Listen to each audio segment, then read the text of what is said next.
wabarakatuh. Waalaikumsalam warahmatullahi wabarakatuh. Alhamdulillah. Alhamdulillahirabbil alamin. Wa bihi nasta'in wa ala umuri dunya waddin. Wassalatu wassalamu ala asrafil anbiya'i wal mursalin wa ala alihi wa sahbihi ajmain, amma ba'd.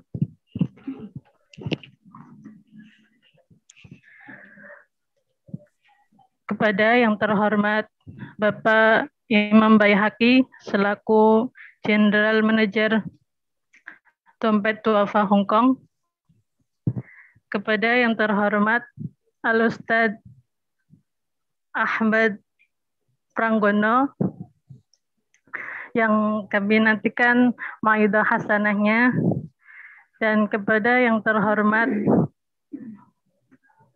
seluruh jamaah kajian online pada sore hari ini.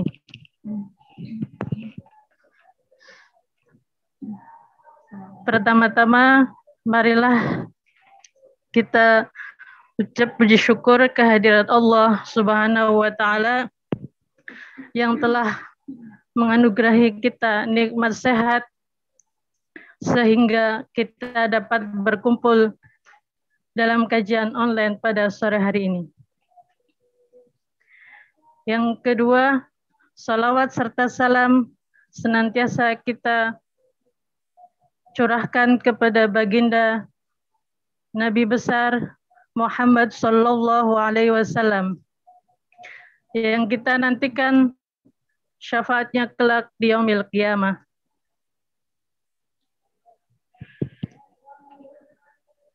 Saya sebagai pembawa acara perkenankan untuk membaca susunan acara pada sore hari ini. Yang pertama, pembukaan. Yang kedua, tilawatil Quran. Yang ketiga, pemberian materi atau mauidhah hasanah yang akan disampaikan oleh Al-Ustadz Ahmad Pranggono. Yang keempat, tanya jawab. Yang kelima, doa atau penutup. Baiklah, untuk mempersingkat waktu, marilah kita buka acara kajian pada hari ini dengan membaca suratul Fatihah. Ila hadiniyati ala kul liniyatin salihatin al-Fatihah. Alhamdulillahirabbil alamin arrahmanir rahim. Iyyaka na'budu wa iyyaka nasta'in. Shiratal ladzina an'amta 'alaihim ghairil maghdubi 'alaihim waladdallin.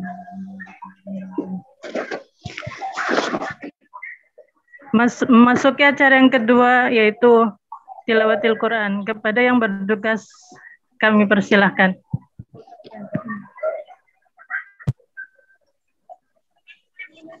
Assalamualaikum warahmatullahi wabarakatuh. Waalaikumsalam warahmatullahi wabarakatuh.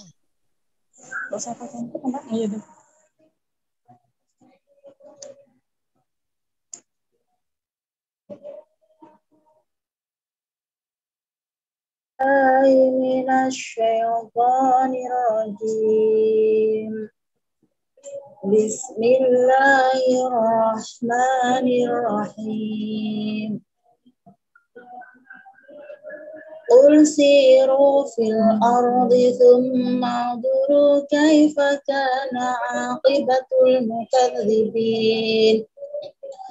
Qul liman ma fis samawati wal ardh qulillah kataba 'ala nafsihi rahmah liyajma'annakum ila yaumil qiyamati la raiba fihi alladzina khasiru anfusahum fahum la yu'minun wa lahu ma sakana fil laili wan nahar wa huwas samiul alim. قل أغير الله أتخذ وليا فاطر السماوات والأرض وهو يطعم ولا يطعم قل إني أمرت أن أكون أول من أسلم ولا تكونن من المشركين آمنوا لا تقربوا الصلاة وأنتم سكارى حتى تعلموا ما تقولون ولا جنبا إلا عابري سبيل حتى تغتسلوا وإن كنتم مرضى أو على سفر أو جاء أحد منكم من الغائط أو لامستم النساء فلم تجدوا ماء فتيمموا صعيدا طيبا فامسحوا بوجوهكم وأيديكم إن الله كان afuwan ghafura. Yang kami hormati Bapak Imam Baihaqi, yang kami hormati para koordinator volunteer dari Hong Kong, yang kami hormati para jamaah. Ya, di sini saya lihat ada Mbak Puji dengan temannya, ada Mbak Sulastri, ada Mbak Tumriyati, ya, ada Mbak Heni, ada Mbak Isma, ada Mbak Surya, ada Mbak Dona, ada Mbak Sohimah. Nah, ini artis nih ya. Ada Mbak Marlina, Masya Allah. Dan jamaah yang lainnya yang barangkali menyaksikan baik secara live maupun secara online ya di Facebook, di grup Facebook dan juga di YouTube Dede Hong Kong. Yang belum subscribe silakan subscribe, lalu berikan komentar dan kemudian share ya, dan kasih like, jangan lupa ya, supaya nggak lupa kasih pencet tombol lonceng. Ini bahasan selanjutnya insya Allah akan jauh lebih menarik ya. Kenapa? Karena kemarin kita sempat tidak melakukan tanya jawab dan sekarang kita akan bahas beberapa hal yang ini masuk dari beberapa pertanyaan-pertanyaan seputar toharoh ya, terutama tentang air. Karena kemarin kita sudah bahas bahwa bersuci itu menggunakan alat, kemudian alatnya adalah air.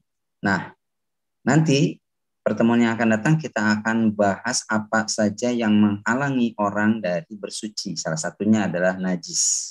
Insya Allah ya pertemuan berikutnya. Tapi sekarang hari ini kita akan fokus membahas beberapa pertanyaan yang masuk atau sering ditanyakan. Ya, sering ditanyakan seputar air yang kemarin kita bahas. Ya, yang pertama, kalau ada air lalu terkena najis, apa nih hukumnya atau bagaimana sebetulnya status air ini? Nah, kalau pertanyaan seperti itu misalnya ya, kita punya air 1 ember, lalu tiba-tiba ada anak atau ada orang dewasa menciprati air seember itu dengan najis. Ya, misalnya ada yang kencing lalu kencingnya nyiprat ke ember tersebut. Nah, apa yang terjadi dengan air tersebut? Nah, air tersebut itu kemudian menjadi air najis ya, air yang terkena najis. Nah, air yang terkena najis itu ada 2 macam keadaan. Ada 2 statusnya. Status yang pertama adalah menurut kesepakatan para ulama, air yang seperti ini tidak boleh dipakai untuk bersuci. Jadi karena apa? Karena sudah terciprati oleh najis. Nah, kondisi yang kedua, air ini tetap dalam kondisi suci. Jadi dia tetap bisa suci dan mensucikan. Nah, bagaimana kalau kondisi yang pertama? Kondisi yang pertama apabila airnya itu tidak berubah. Kondisi yang pertama yang tidak boleh dipakai untuk bersuci karena menjadi air mutan najis ya, karena terkena air najis, maka dia menjadi air yang terkena najis dan tidak boleh dipakai, yaitu apabila kondisinya berubah, sudah berubah rasanya, baunya, warnanya. Kalau kondisi yang kedua yang masih boleh dipakai untuk bersuci dan mensucikan itu adalah yang tidak berubah baik baunya, warnanya maupun rasanya. Ya, tapi jangan diicip-icip ya, dicip-cip wah pesing. Jangan diicip ya, dibau aja. Kalau udah bau oh berarti berubah nih baunya. Berarti udah nggak boleh dipakai untuk bersuci. Nah, maka kita lihat-lihat nih kondisi air yang terkena najis tersebut, apakah sudah berubah atau belum. Kalau belum berubah berarti dia masih boleh dipakai untuk bersuci. Nah, ya, apalagi kalau airnya itu lebih dari 2 kulah. ya 2 kulah. Kulatain. Nah 2 kulah itu berapa sih kalau takaran sekarang? 1 kulah itu ya kira-kira 2 kilo lah ya. 2 kilo, 2 kilo, 2,5 kilo beratnya atau luasannya itu. Jadi lumayan banyak. Gimana kalau susah nakar? Kalau susah nakar gini cara nakarnya. Berarti tinggal di itu aja, diangkat atau digerakkan. Kalau seumpama kita pakai tenaga orang dewasa, air tersebut nggak bergerak, kita gerakin ya. Misalkan satu ember besar gitu ya. Kita gerakin nggak bergerak, berarti itu udah 2 kulah. Itu aja patokannya ya. Kan kita nggak mungkin juga ngukur ngesentiin panjang. Ya, kecuali dari awal sudah kita desain. Seperti itu. Nah itu ya. Apalagi kalau airnya sudah 2 kulah. Jadi itu sudah tidak akan terpengaruh walaupun terkena najis. Kecuali air 2 kulah itu berubah baunya, rasanya, dan juga warnanya. Misalnya airnya 2 kulah tapi air yang najisnya misalkan 2 ton. Nah, langsung berubah. Nah, itu nggak boleh dipakai. Ada sebuah hadis yang ini juga berkaitan dengan pertanyaan yang pertama ya. Yaitu hadis ini ditulis dalam Sunan Imam Ahmad ya, dan juga Sunan Al-Baihaqi. Nah, Imam Baihaqi sama persis namanya seperti pimpinan kita nih, namanya Bapak Ustadz Imam Baihaqi. Ini ulama besar ini ya. Yang kemudian mudah-mudahan Ustadz Imam juga menjadi ulama besar ya seperti Imam Baihaqi. Nah, beliau mengatakan dalam kitabnya itu, suatu hari Rasulullah SAW lagi duduk, kemudian Umar bin Khattab bertanya, apakah ada jadi suasana ketika itu Rasulullah itu sedang melakukan perjalanan pada malam hari, ya kan? Lalu ketika lagi jalan bersama sahabat-sahabat yang lain, itu kemudian sahabat itu atau Rasulullah itu melewati pinggiran kolam. Nah, pinggiran kolam berisi air. Kolamnya itu jangan dibayangin kolam kayak di tanah air ya, kolam yang besar yang ada ikannya gitu ya. Kolam di Arab itu kecil-kecil ya. Di sana kan susah air ya. Ada air aja udah beruntung. Jadi jangan bayangin kolam yang gede. Ini kayak saujana ya, mata air di tengah apa sih namanya, di tengah gurun pasir. Nah, sebentar.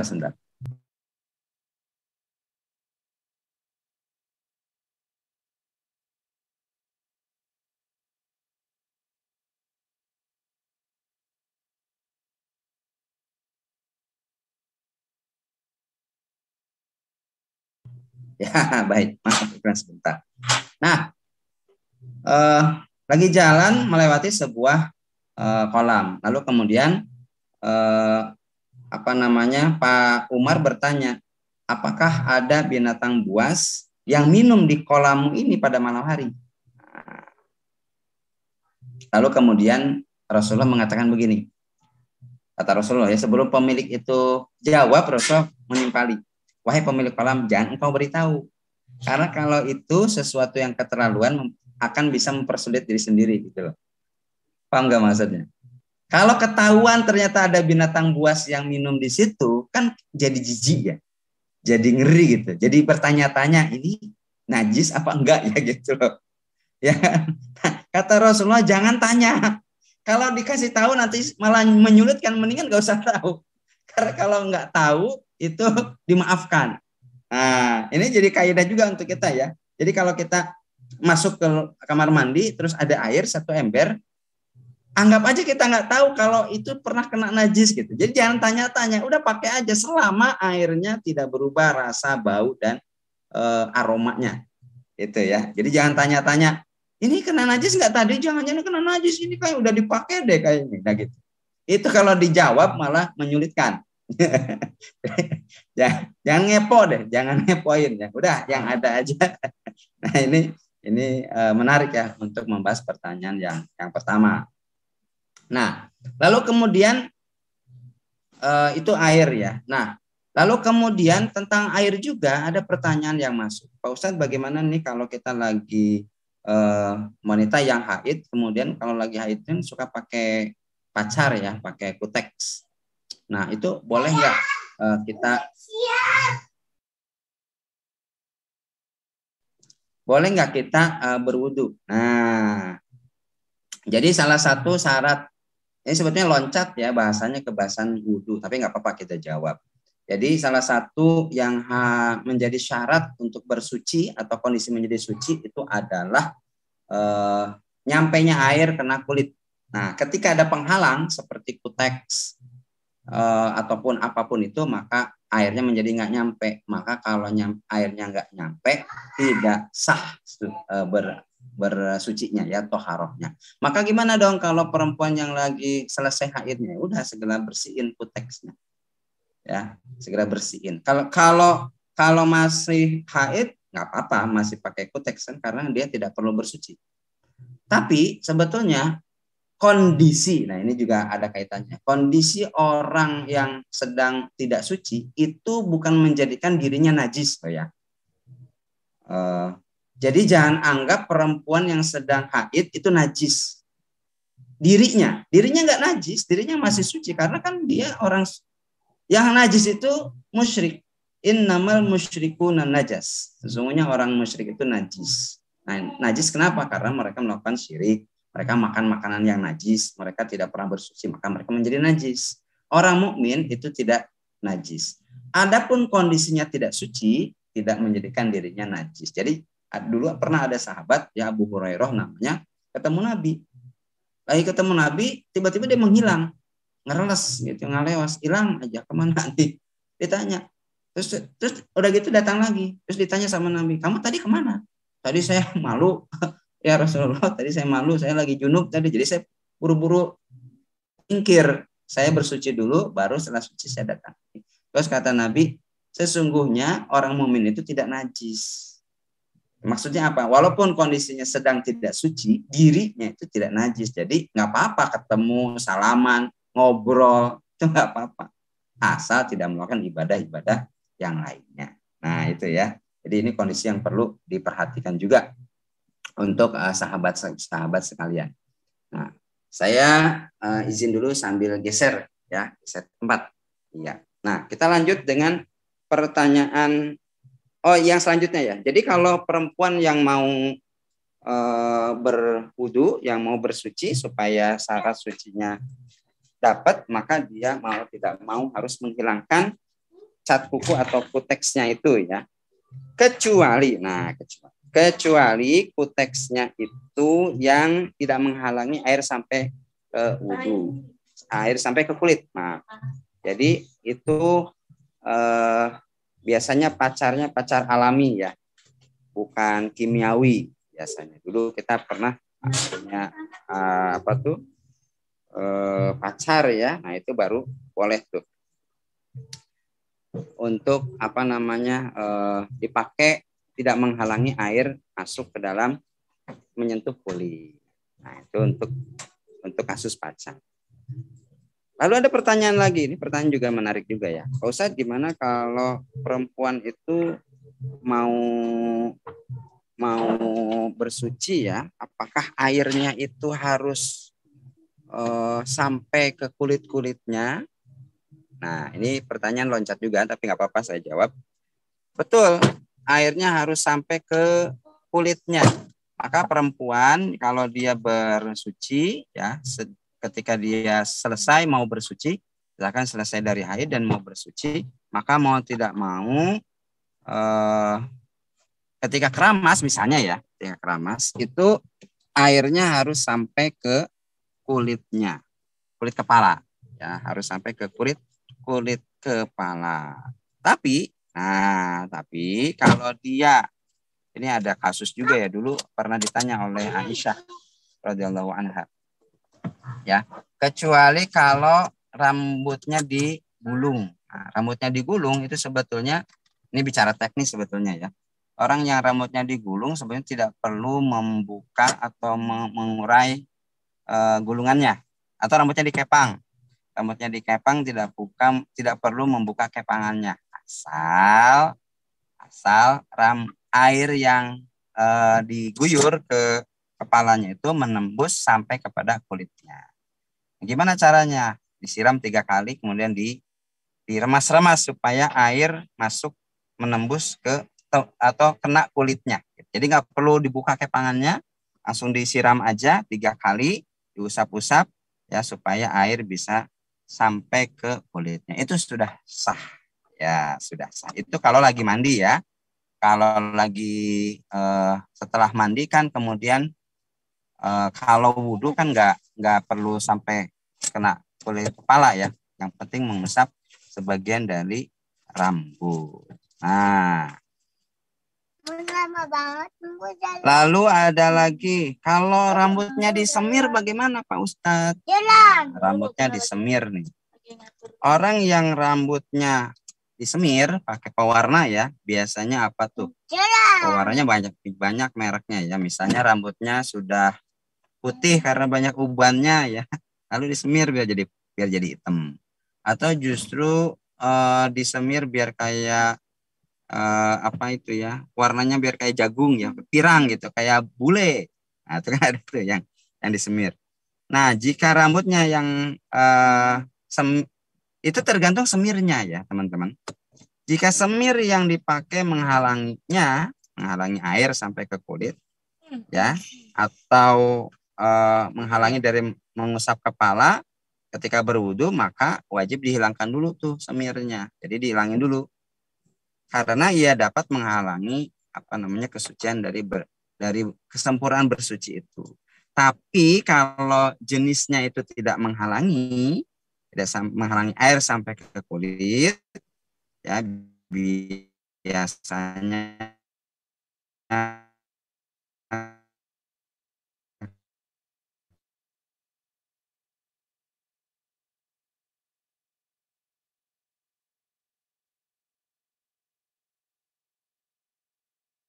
itu menggunakan minyak menggunakan semir.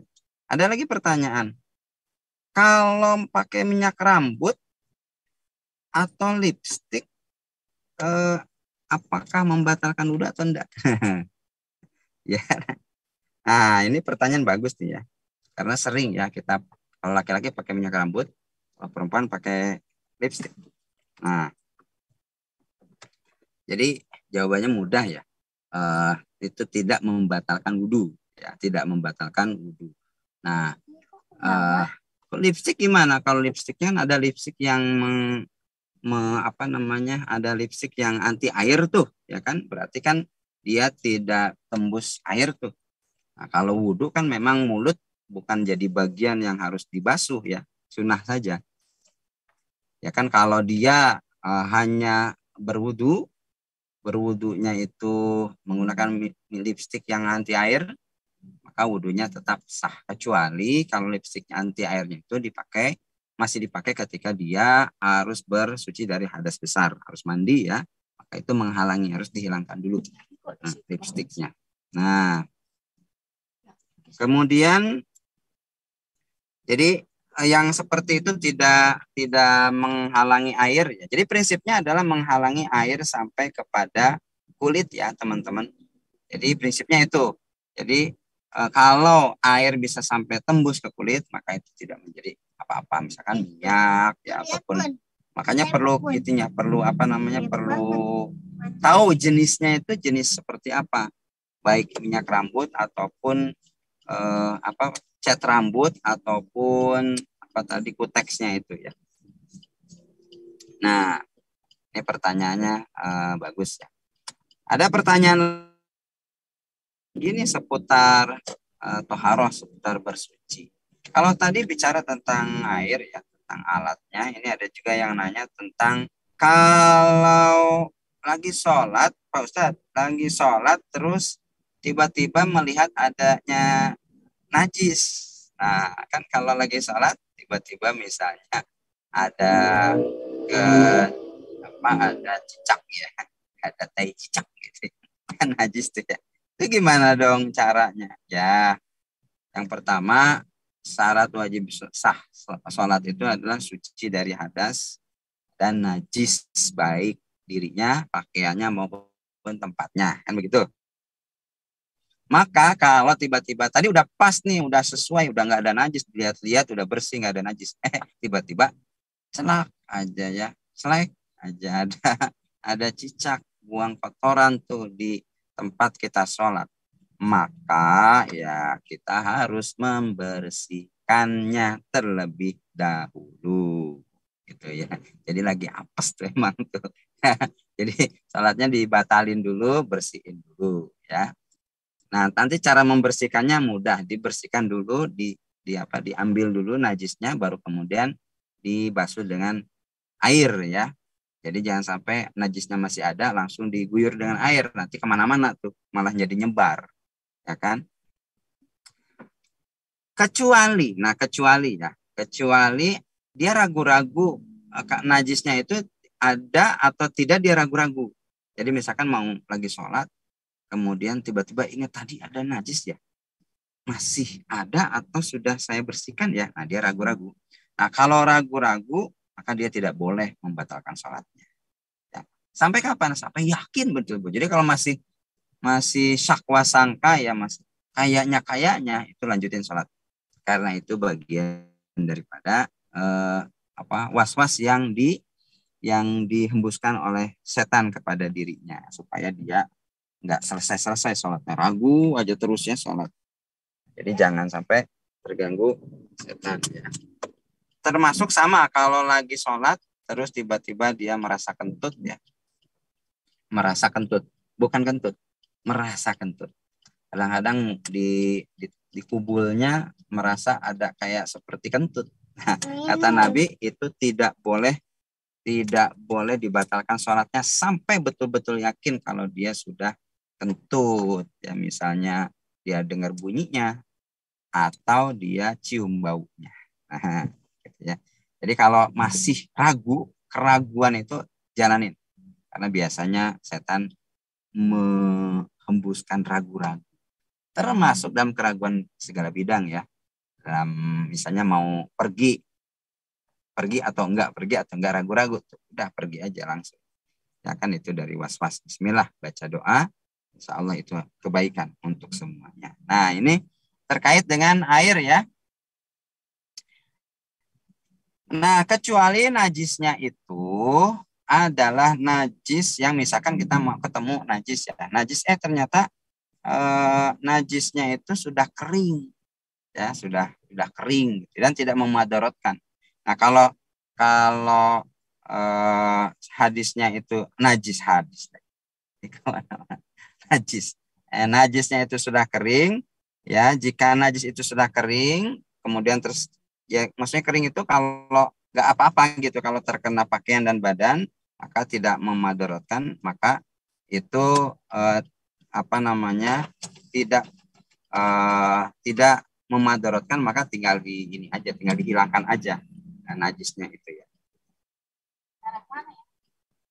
Oke, nah ini pertanyaan berikutnya. Nah, pertanyaan berikutnya.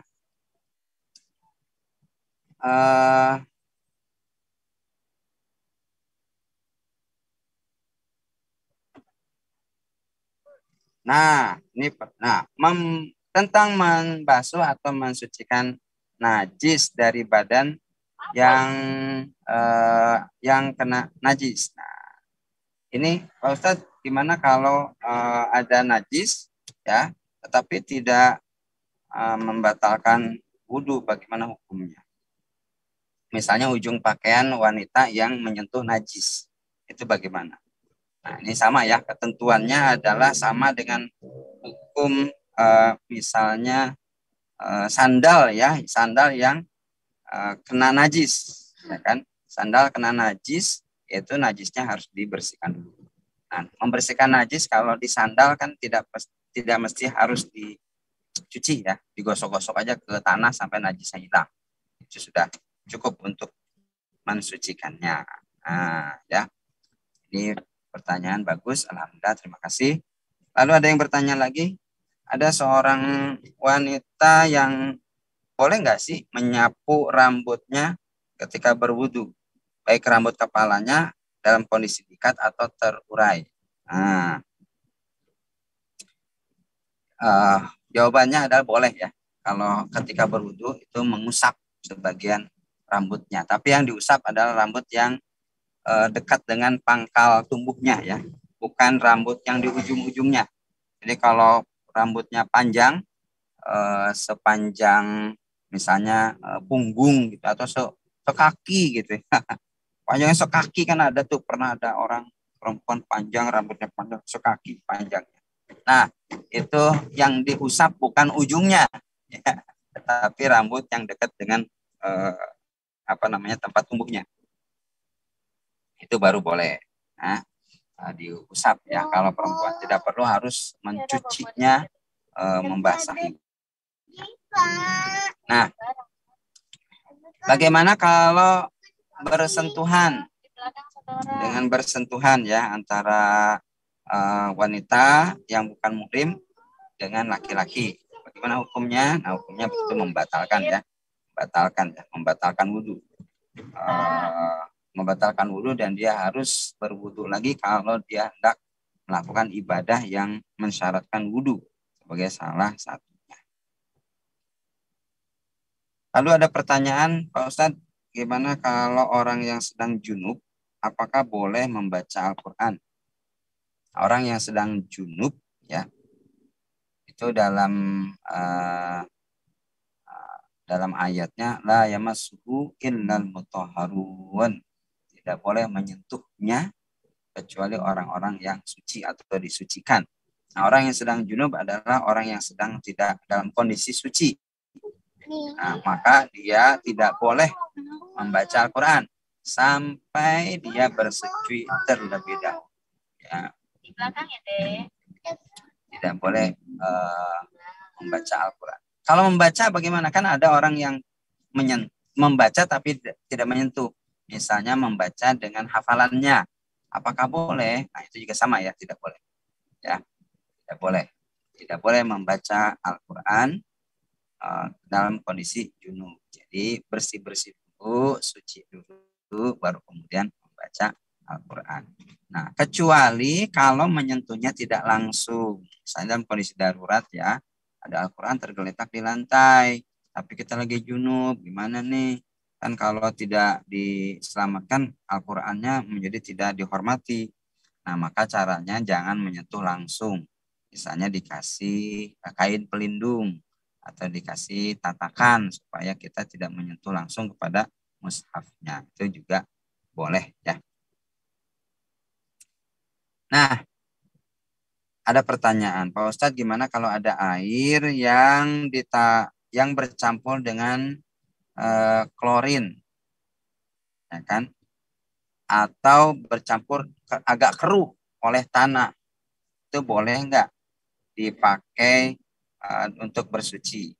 Nah, air yang tercampur dengan zat tertentu untuk membersihkan, misalnya air klorin tadi ya, ataupun tercampur dengan tanah, atau misalkan air di ember tercampur dengan ada rumput-rumputnya gitu ya, misalkan ya di ruang terbuka, baknya di ruang terbuka, kemudian kecampur daun, kecampur mungkin tanah-tanah, mungkin debu-debu. Nah, itu gimana hukumnya? Nah, hukumnya airnya tetap suci dan mensucikan. Jadi masih tetap hukumnya sebagai air yang mutlak. Jadi jangan ragu-ragu ya kalau air terkena cairan-cairan tersebut. Nah, lalu kemudian pertanyaan berikutnya. Nah, ini terkait dengan suci ya, tapi sebetulnya nggak ada kaitannya dengan bahasan kita, tapi nggak apa-apa. Apakah ngantuk membatalkan wudhu? Ini biasanya laki-laki kalau Jumatan suka pada ngantuk. Atau perempuan juga mungkin ngantuk ya, dalam kondisi ngantuk itu membatalkan wudhu atau tidak? Nah, itu jawabannya wudhu tidak batal ya karena kantuk, ya kan? Apalagi kalau kondisinya duduk, karena orang yang kondisi duduk ngantuk ya itu nggak bakalan kentut kan, karena ketutup kubulnya. Kecuali dia tidur terlelap ya kan, kalau tidur beda sama ngantuk. Kalau tidur kadang tiduran gitu ya, baik itu kondisinya dia rebahan ya kan, atau kondisi yang lainnya, maka itu membatalkan wudhu. Jadi dia wudhu lagi. Kecuali tadi dia ngantuk, tertidur ringan dalam kondisi duduk. Jadi ngantuk berat gitu ya. Tapi kondisinya duduk. Nah, kondisi duduk itu kemungkinan besar dia tidak kentut karena ketutup tuh jalur kentutnya. Itu masih ditolerir. Tapi sebetulnya lebih baik wudhu lagi. Karena dengan berwudhu lagi ada tajdidul wudhu.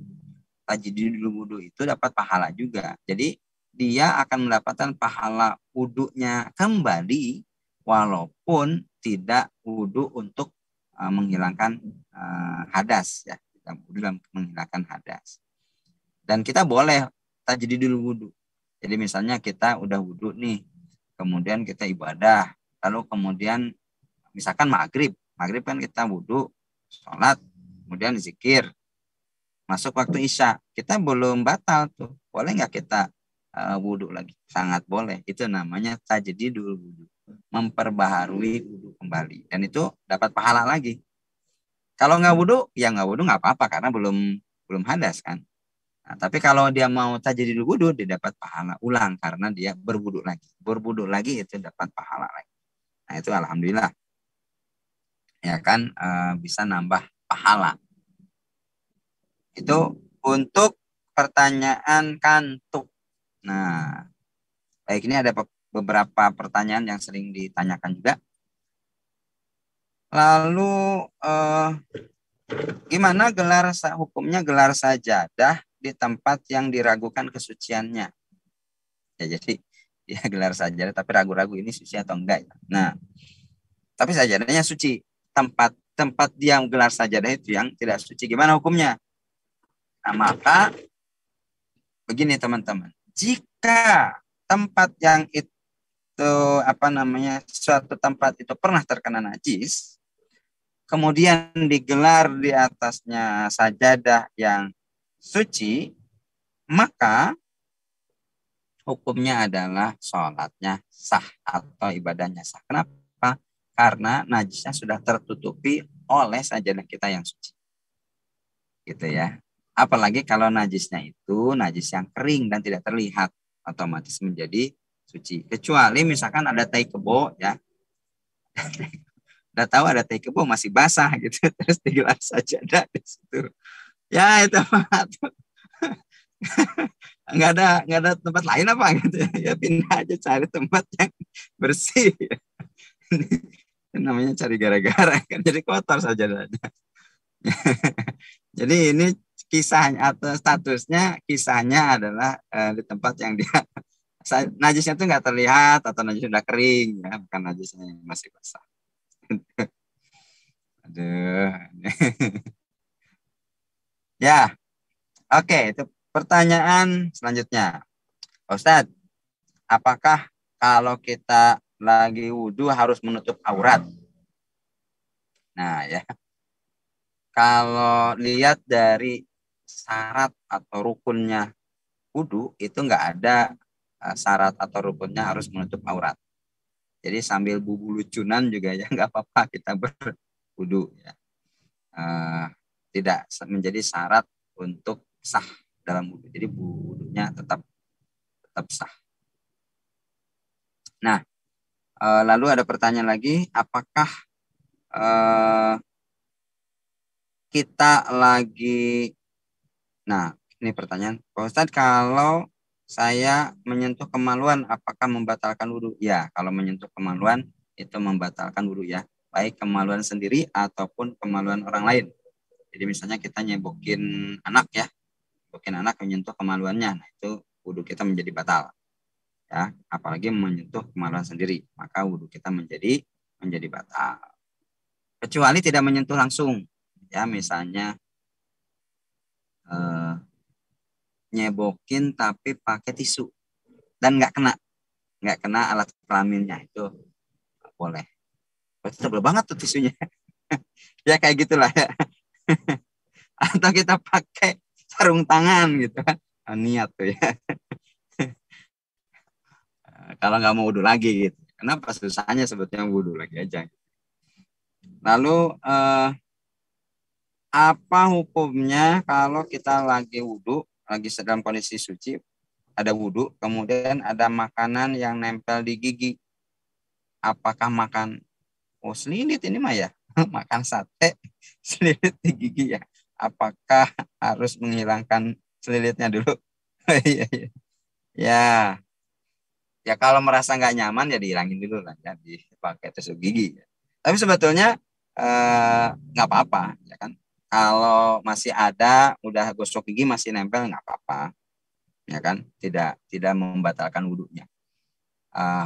Nah, itulah kenapa Rasulullah sebetulnya sangat menganjurkan orang yang mau sholat itu bersiwak ya, bersih-bersih giginya, bersih-bersih mulutnya, supaya ya menghindari dari itu. Karena kalau lagi sholat terus kok ini ada yang nempel ya, paling nempel di belakang ya, kotak-kotak sama lidah tuh ya, itu ini kok nggak kena itu sholatnya tuh kepikiran tuh, bukannya dia sholat mikirin ayatnya, dia malah mikirin makanan yang nempel gitu.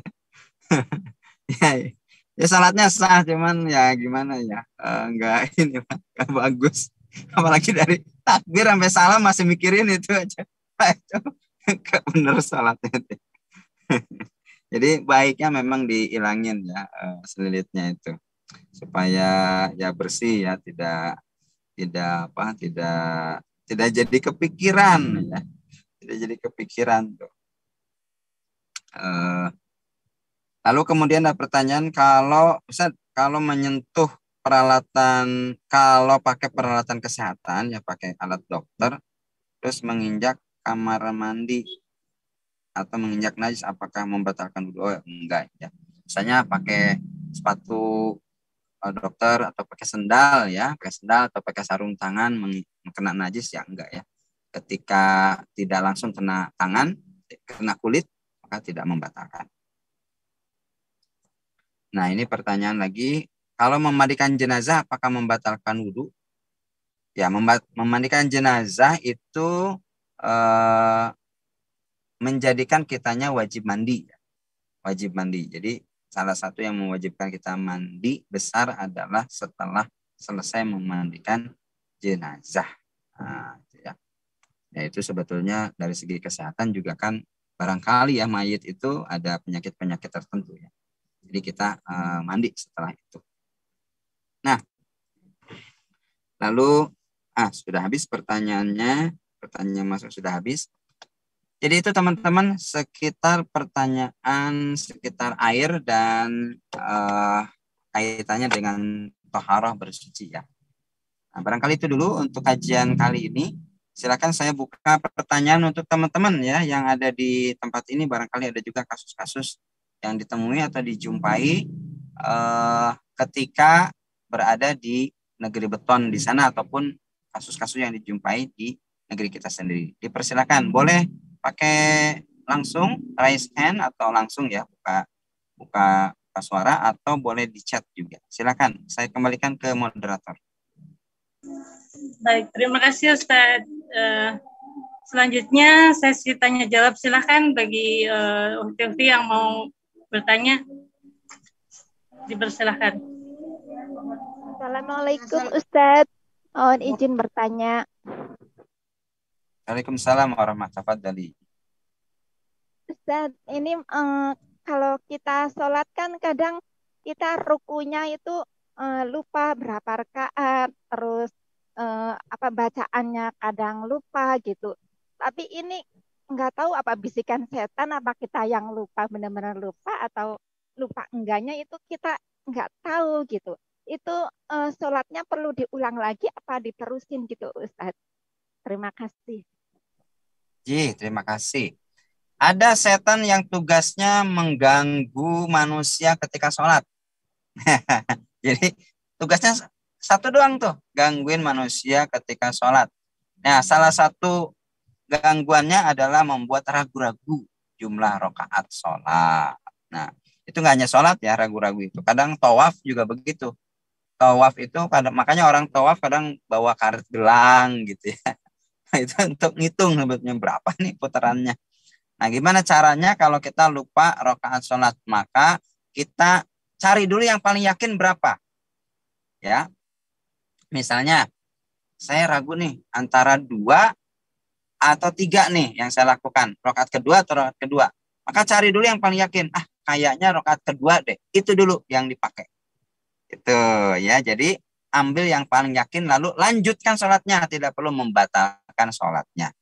Itu kalau yakinnya rakaat kedua. Tapi kalau misalnya kebalikannya, saya udah rakaat kedua apa ketiga ya?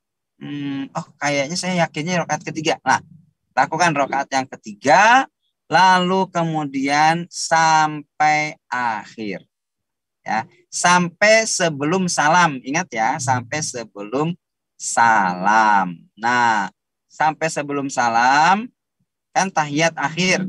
Innaka hamidum majid. Setelah itu doa kan? Ya kan?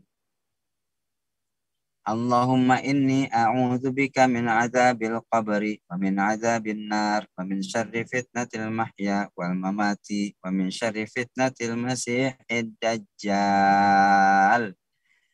Biasanya habis itu kan kita salam ya. Nah, sebelum itu lakukan yang namanya sujud karena lupa. Dikenal dengan sujud sahwi. Sujud sahwi itu sujud karena lupa. Caranya gimana? Langsung sujud saja. Langsung sujud. Apa yang dibaca? Ada bacaannya. Intinya kalau nggak hafal gimana? Ya sudah subhanallah, subhanallah, subhanallah. Sujudnya berapa kali? 2 kali. Ya. Jadi salah satu duduk.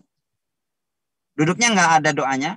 Sujud lagi yang kedua. Baca lagi subhanallah, subhanallah, subhanallah. Lengkapnya adalah sajadah wajiyalil subhanalladzi la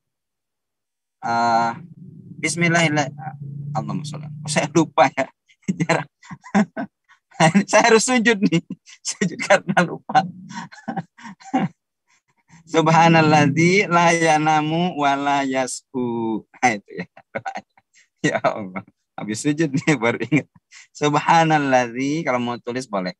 Subhanalladzi maha suci zat yang la yanamu tidak tidur wala yashu dan tidak lupa. Subhanalladzi la yanamu wala yashu. Maha suci zat yang tidak tidur dan tidak lupa. Nah, jadi sujudnya 2 kali. Setelah sujud yang kedua, duduk langsung salam.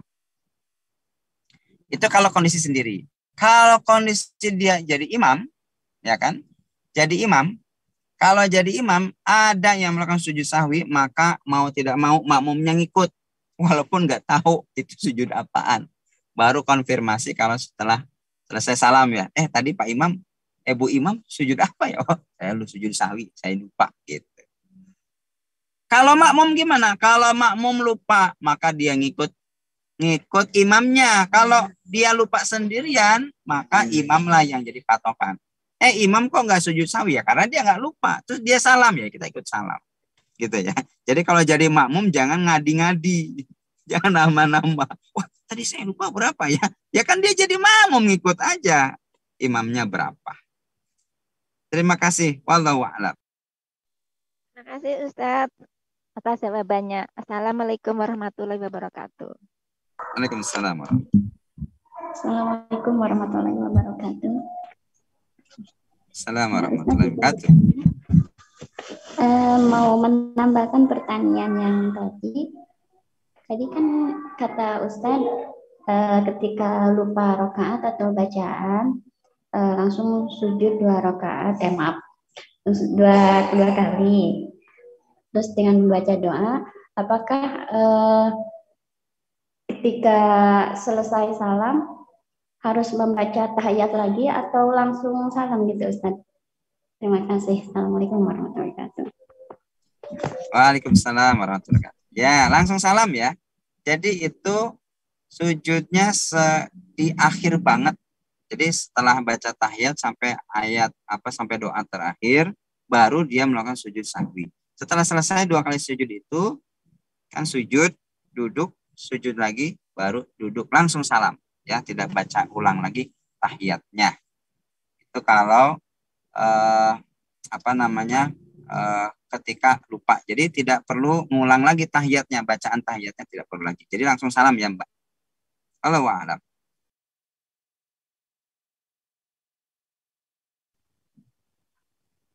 Assalamualaikum Pak Ustadz. Waalaikumsalam warahmatullahi wabarakatuh. Ya, maaf Pak Ustadz, mohon izin bertanya dua pertanyaan. Yang pertama, jika kita tahu, katanya Pak Ustadz tadi ya, jika kita tahu air itu kena najis, apakah kita dan tidak boleh, maksudnya kita tidak boleh tidak berdosa padahal kita tahu gitu Pak Ustadz. Apa kita itu tidak berdosa padahal kita tahu air itu sudah kena najis gitu. Ya. Yang kedua, saya sering di sini ya saya sering melihat di sini itu teman-teman itu pakaiannya panjang gitu mengenai tanah. Nah, pertanyaan saya, apakah baju itu bisa dipakai untuk sholat, Pak Ustadz? Padahal kita tidak tahu apakah itu kena najis atau tidak gitu. Terima kasih Pak Ustadz atas penjelasannya. Assalamualaikum. Ya, waalaikumsalam warahmatullahi wabarakatuh.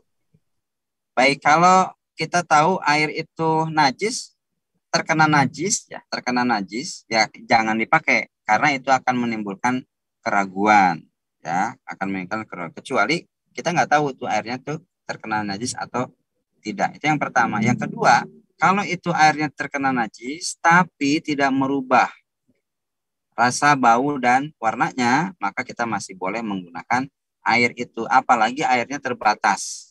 Ya, jadi jangan ngambur-ngamburin air. Itu untuk pertanyaan yang pertama. Untuk yang pertanyaan kedua, kalau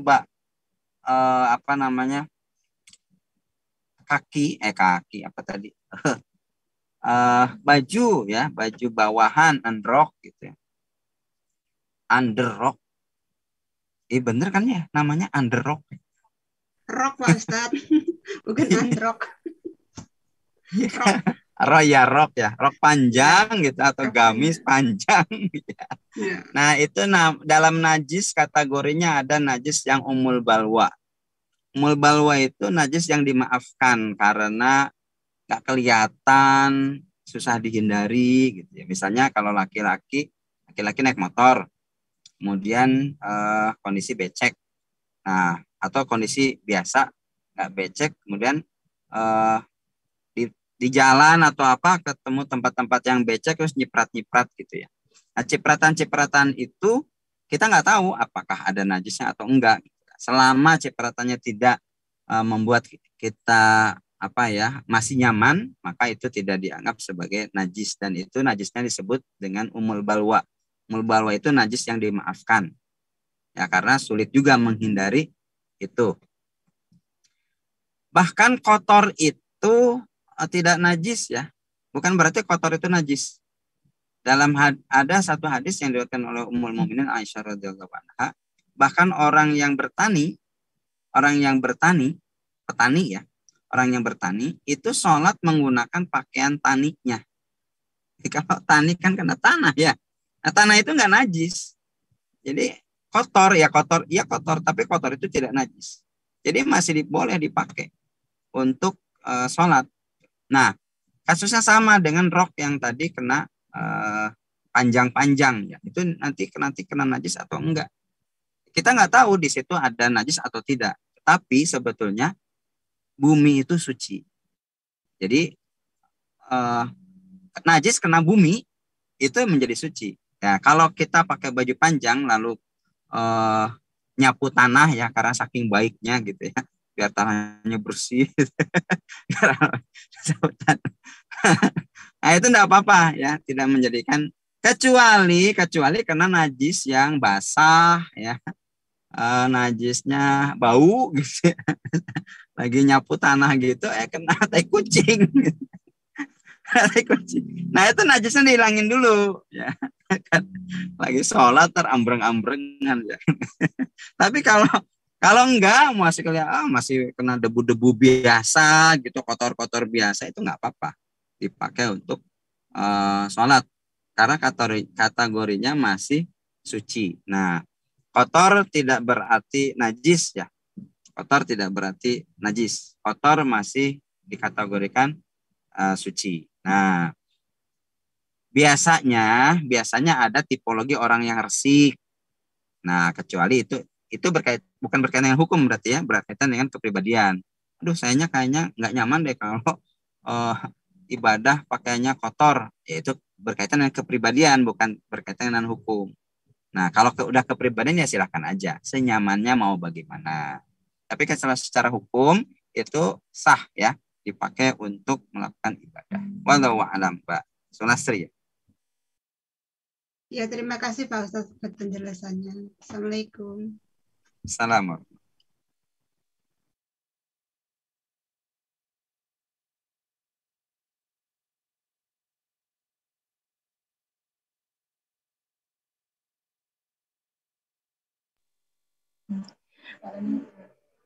Assalamualaikum warahmatullahi wabarakatuh. Ustadz, ini ada pertanyaan titipan tentang cat rambut, Ustadz. Kalau semir rambut, saya dengar warna hitam. Kalau warna hitam itu tidak diperbolehkan, Ustadz. Bagaimana, Ustadz itu? Terima kasih. Ya, warna hitam jadi begini, sebetulnya itu bukan tidak diperbolehkan, tetapi tidak dianjurkan ya. Kalau tidak diperbolehkan itu kan kalau kita melanggar maka dosa gitu ya. Tapi kalau tidak dianjurkan, kalau melanggar nggak apa-apa. Jadi gini, sebetulnya itu larangannya. Jadi namanya larangan itu ada larang. Nabi kalau melarang sesuatu itu kemudian bisa ditafsirkan. Larangannya litahrim, kalau litahrim itu berarti nggak boleh. Tapi ada larangan yang sifatnya dihindarkan ya. Jadi tidak dianjurkan. Nah, termasuk semir dengan warna hitam itu. Jadi semir dengan warna hitam itu tidak dianjurkan. Nah, kenapa? Karena dengan orang menyemir, ini secara psikologis ya, dengan orang menyemir warna hitam, itu sebetulnya dia sedang melupakan usianya, usia sesungguhnya. Gitu. Saya nih usia kepala 4 itu udah mulai tuh uban-uban muncul tuh ya.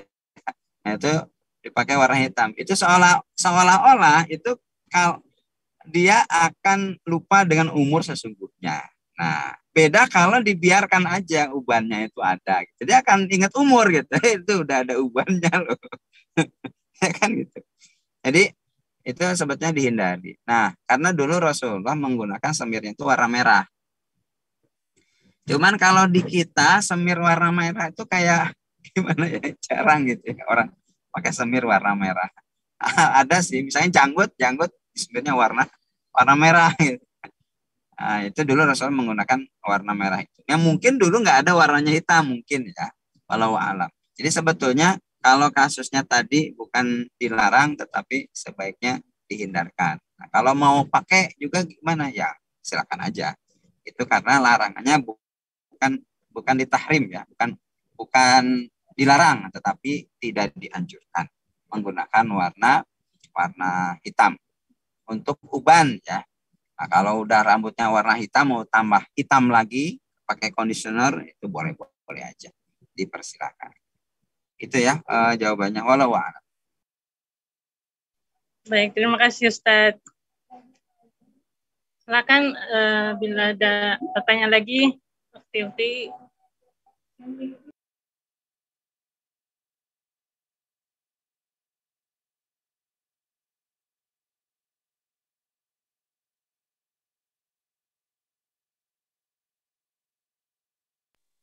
Assalamualaikum Ustadz, ini ada satu lagi pertanyaan. Assalamualaikum Pak Ustadz. Saya mau bertanya itu, misalnya habis mandi terus kita langsung wudhu itu diperbolehkan atau tidak? Terima kasih Pak. Ya, habis mandi langsung wudhu boleh. Atau mandi sekalian niatnya wudhu juga boleh. Ya. Misalnya lagi junub kan mandi besar. Memang salah satu syarat dari mandi itu nggak ada tertib. Kalau syarat sah rukunnya wudu kan harus tertib ya. Maka kalau mau digunakan kedua caranya boleh.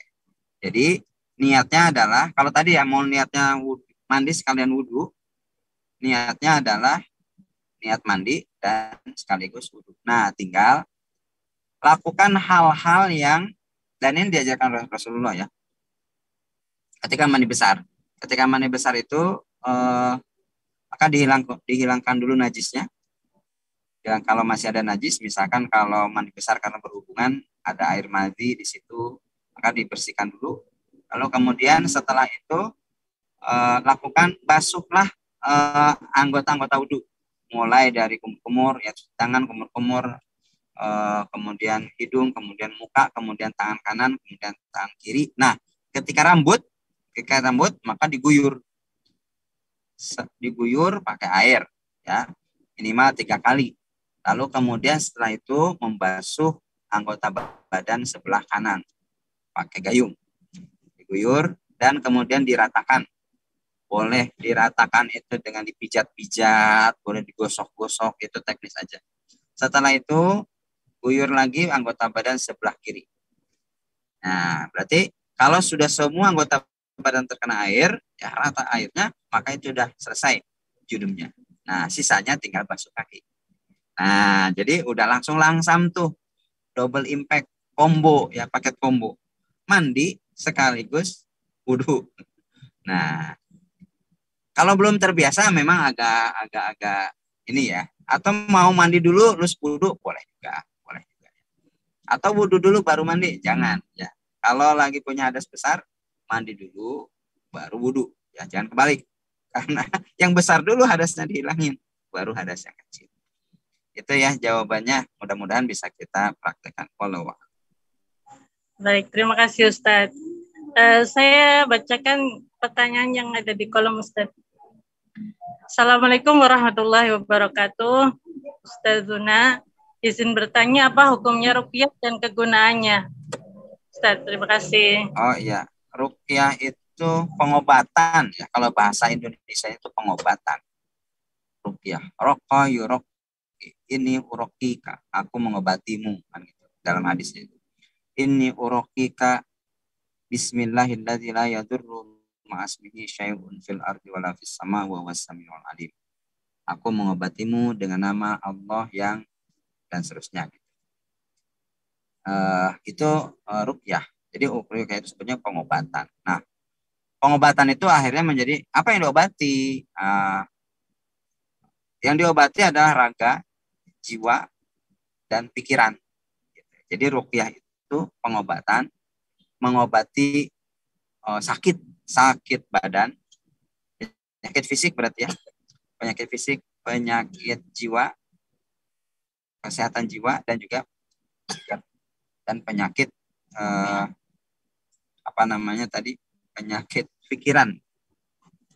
Nah, apa yang dibaca? Nah, karena ini berkaitan dengan pengobatan Islamnya, dibaca ayat-ayat. Dulu ada sahabat yang dia terkena dia melewati di suatu kampung, lalu ada kepala kampungnya itu tergigit ular berbisa. Lalu kemudian sahabat ini membacakan surat Al-Fatihah. Dikasih ada dia ambil air, kemudian dibacakan surat Al-Fatihah 7 kali, lalu kemudian airnya diminum dan diusapkan ke tempat yang terkena gigitan bisa. Sembuh. Sembuh ya. Lalu kemudian si kepala suku itu kemudian memberikan hadiah. Sahabatnya hanya pulang lalu bertanya, bagaimana nih hukumnya ya Rasulullah, nih saya ngasih ini gini-gini. Kata Rasulullah, boleh dipersilahkan dan boleh menerima imbalan atas jasamu. Gitu. Jadi ruqyah hukumnya boleh dan orang yang diruqyah juga hukumnya boleh. Nah, pengobatan itu akhirnya kemudian menjadi dua ya, pengobatan 3 sebetulnya. Satu pengobatan dengan ayat-ayat ya, yang kedua pengobatan jampi-jampi, Yang ketiga pengobatan dengan kimiawi. Nah, apapun teknisnya pengobatan itu dibolehkan. Jadi boleh menggunakan ruqyah. Nah, jadi ketika orang diruqyah itu akan ada efeknya, baik secara kesehatan raga, kesehatan jiwa, dan kesehatan pikir. Ada juga yang tidak ada efeknya. Jadi, nah efeknya itu tergantung satu kepercayaan kepada si peruqyah. Jadi kalau mau Pak saya mau diruqyah, tapi saya nggak percaya, ya nggak bakal ngefek. Sama kita berobat disuntik ke dokter. Pak dokter saya mau sembuh, tapi kayaknya nggak bakal sembuh deh, nggak bakal sembuh tuh. Nah, itu ya. Jadi tergantung percaya atau enggak. Bahkan ya anak kecil aja nggak perlu pakai doa itu. Anak kecil jatuh, kemudian kata bapaknya, sini nak, Bapak tiup ya. Nanti kalau udah Bapak tiup nanti sembuh. Ditiup sembuh itu. Nggak perlu pakai doa tuh. Jadi itu harus percaya. Kalau nggak ya believe ya.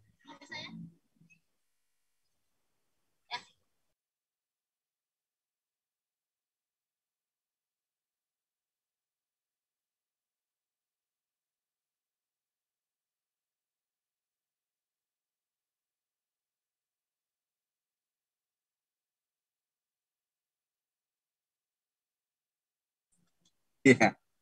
Nah, itu ya. Jadi ruqyah. Nah, ada ruqyah syar'iyah. Sekarang kan ada orang kemudian membedakan ada ruqyah syar'iyah. Ada ruqyah ghairu syar'iyah. Ruqyah yang syar'i menggunakan ayat-ayat, doa-doa dari Rasulullah SAW, dan juga yang tidak syar'i. Nah, yang tidak syar'i itu dari dukun-dukun, ya dari setan, dari iblis gitu kan. Itu ada aja yang kayak begitu. Nah, hindari yang tidak syar'i, cari yang syar'i saja. Ya. Dan sebetulnya kita bisa ruqyah mandiri. Ya, ruqyah mandiri ya, baca sendiri.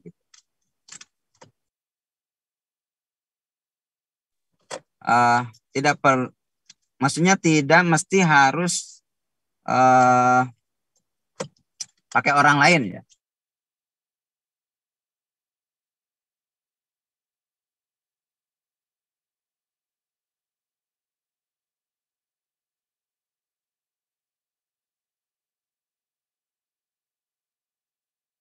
Orang baik itu mendengarkan atau kita baca sendiri, karena ada ayat-ayat yang bisa kita baca sendiri ruqyah itu. Jadi dan itu akan bermanfaat untuk kesehatan jasmani, kesehatan fikir, dan juga kesehatan jiwa. Misalkan ada orang yang lagi, kalau tadi sakit ya, misalkan sakit kanker, kemudian dibacakan ayat-ayat tertentu, itu bisa ada pengaruhnya terhadap sakit itu.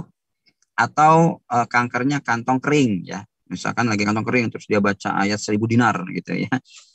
Wa may yattaqillah yaj'al lahu makhraja wa yarzuqhu min haitsu la yahtasib wa may yahtasib baca gitu. Kemudian timbul semangat, akhirnya dia rajin berusaha, akhirnya yang asalnya kantong kering jadi kantong basah. Banyak duitnya. Itu boleh juga tuh dibaca. Yang paling penting dari semuanya itu adalah percaya. Percaya. Mau ayat apapun yang dibaca, kalau nggak percaya mah sama aja. Makanya orang kafir itu nggak ngefek karena dia nggak percaya. Nah, kita orang Islam kalau nggak percaya juga ya sama aja. Atau kebalikannya, misalnya ada mbah dukun ada orang yang pesugihan gitu ya. Pesugihan kemudian pengen kaya. Lalu kata mbah dukunnya, wah kamu harus nyembelih ayam yang nyarinya di hutan, ya kan? Kemudian harus semedi, nggak pakai baju. Wah. Ketika percaya itu jadi itu. Jadi mau nggak masuk akal pun kalau percaya itu akan jadi. Ya kan? Nah, makanya percaya itu bahasa Arabnya iman. Nah, makanya iman itu penting. Jadi kalau dia imannya ke dukun, maka iman ke Allah nggak ada, gitu ya. Iman ke Allah nggak ada. Jadi di ruqyah hukumnya boleh. Jadi tinggal pilih ruqyah yang syariah, dan percaya ya, percaya bahwa itu adalah Allah yang akan menyembuhkan. Dan hindari ruqyah-ruqyah yang selain itu ya. Pergi ke dukun ya, kemudian pakai syarat macam-macam, bahkan ada yang syaratnya harus macam-macam lah ya. Itu hati-hati ya, banyak yang terjadi di kalangan kita yang kemudian dosanya ditanggung 7 turunan.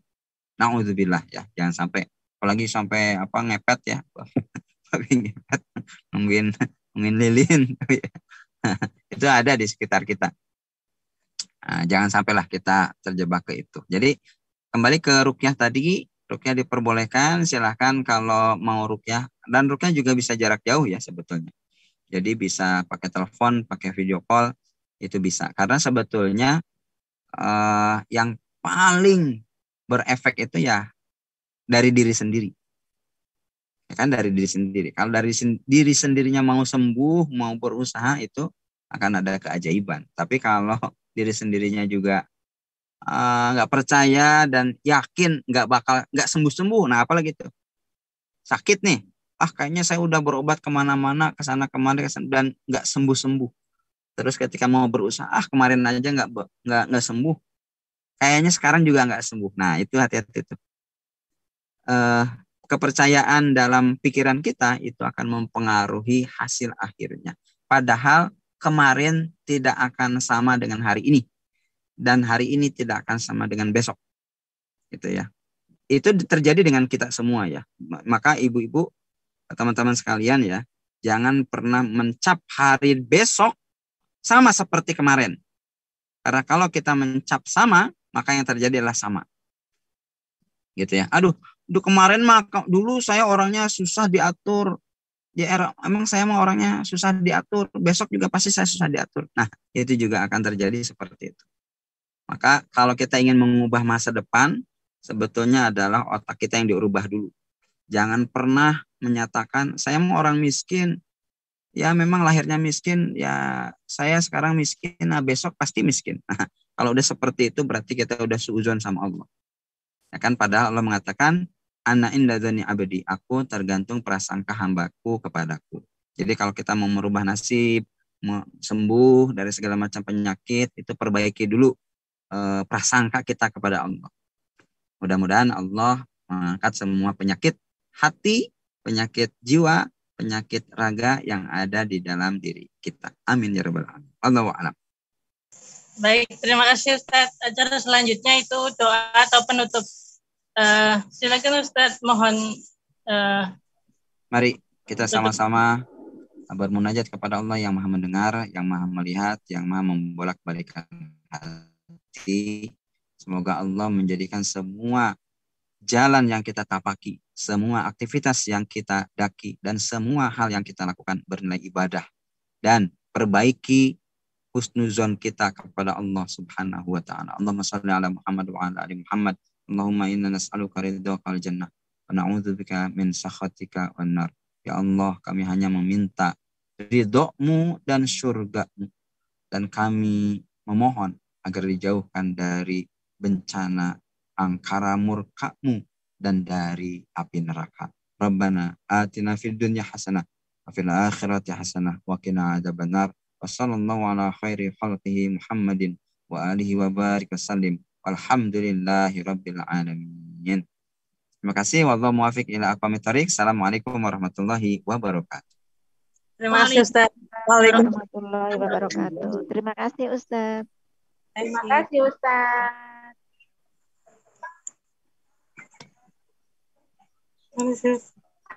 Jadi pamit ya. Assalamualaikum. Iya Ustaz, mohon maaf lahir batin. Terima kasih Ustaz.